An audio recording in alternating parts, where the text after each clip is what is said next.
Hi, it's Ann Alexander with Coldwell Banker Seacoast Advantage. Welcome to my First Time Homebuyer series.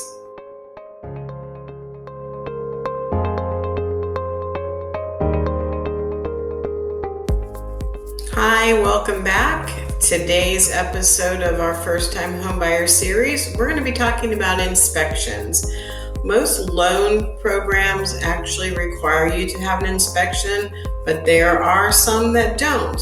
However, I highly recommend that you have a home inspection done. It only protects you. What you should know about hiring an inspector is that they do need to be a state certified inspector, and in our area right now, it costs anywhere between $350 and $500, depending on what type of house or condo, townhouse it is, and that really actually depends on the size. The actual procedure of having the inspection takes about 3 to 4 hours. That's typical for a 3-bedroom, 2-bath. And the inspector is extremely thorough, and what they are looking for are any structural or systemic issues with the home. And the report will let you know how many and what repairs to expect and what should be done, or any issues that need to be addressed. So right now we're going to head over and take a look at one of them. Okay, so here we are looking at an inspection. Your inspector is going to be checking everything from, the roof all the way down to, like in this case, even the plumbing. I mean, every little thing the inspector does. Like I said, it takes about 3 to 4 hours to check everything in the house, condo, or townhouse, to make sure that everything is in good repair. So this is an example of the plumbing system. Most inspectors will have a thermo imaging camera. Some actually charge extra for that, and some of them include it in the price, but that is definitely something that's extremely important, because what they can see in this picture is that there are no leaks detected. So you've got a picture of the underneath the sink, in a regular eye, and then you also have the thermo imaging picture. Oops, scrolling down a little bit here. Again, this is the toilet, and that's also showing that there are no leaks. And then the next page I wanted to show you on here is this. And this is actually showing you that, the water main shut off and everything that has to do with that. So, the inspectors are usually extremely thorough with showing you everything. And that's not the page I wanted. Page 36. In this next slide that I'm going to show you, it actually shows that there is a leak. Obviously, to the left here, you can't see that by visually looking at it. This is in the bathroom of this particular unit. And when he uses his thermo imaging, it shows you that there is a leak detected. In this unit, it was a townhouse, so there was a bathroom up above this. So that is probably where that leak was coming from. And then they will also show you what, like on this case, it was, 52.6 was the wetness that was detected. So then he, gives us a very thorough description of what is, what the issues are there. All right, the next one I want to show you is here on the electrical. See, even the littlest details. This electrical plug right here where my arrow is, and we can see his finger pointing, is actually cracked. So that is extremely important to notice and to have rectified as well.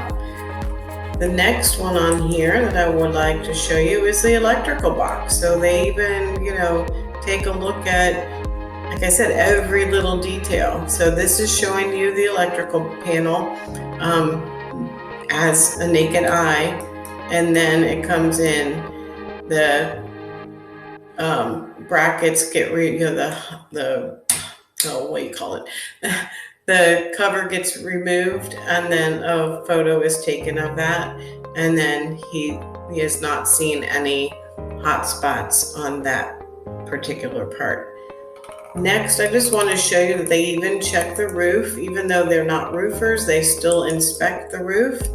So you have some pictures of the roof here. And it tells you that there are asphalt shingles, and also here.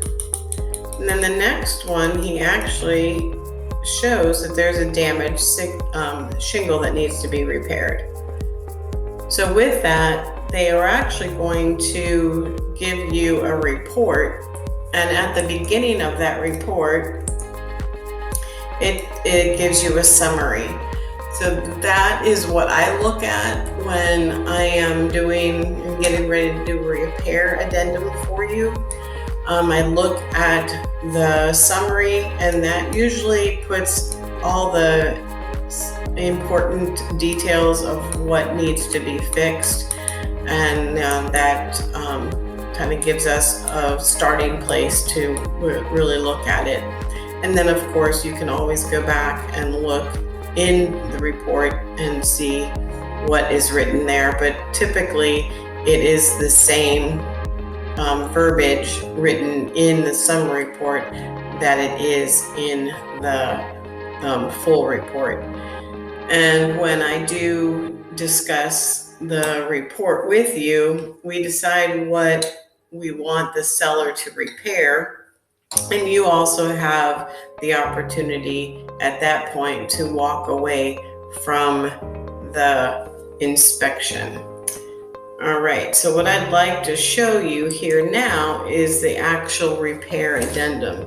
This is the paperwork that we request things to be fixed, and the parties all agree that the things should be fixed at the seller's expense, and that I usually put on here that the parties agree that seller shall complete the repairs no later than 10 business days, and that the repairs need to be done no later than 5 business days prior to closing.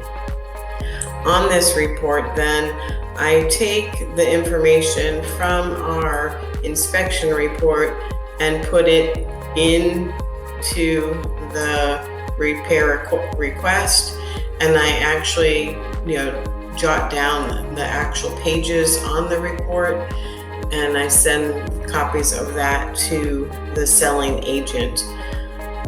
I usually don't send the whole document, because if the contract for some reason falls through, you've paid for this inspection. It's not their property to have that inspection. So I always just refer to the different pages and send them those specific pages.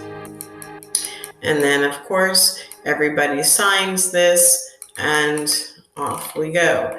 Now, just because we've written all these things on there doesn't mean necessarily that the seller is going to agree to do everything. Again, everything is negotiable.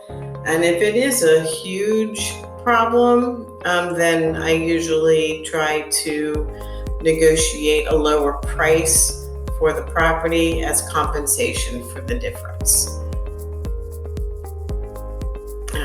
Also on here, the seller has 2 days to respond to your requests, and we'll be telling you at that point if they will or will not fix what we've asked for. All right, so we're going to head back over to the video and talk a little bit more about this. All right, so that was a lot of information, and just wanted to reiterate here that If there is a major issue that the seller does not want to repair, or if you see a lot of different things that are wrong with the property that, you just feel like, this is just not right, there is a contingency that you can walk away from this contract if there are any repair issues that are concerning to you, just to kind of clarify that a little bit.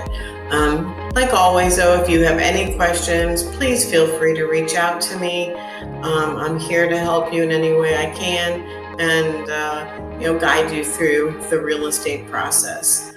Well, I hope you enjoyed and got some good information out of today, and I look forward to talking to you next week. Thank you for joining me today. I hope you got a lot of good information out of today's episode. I'll see you next week.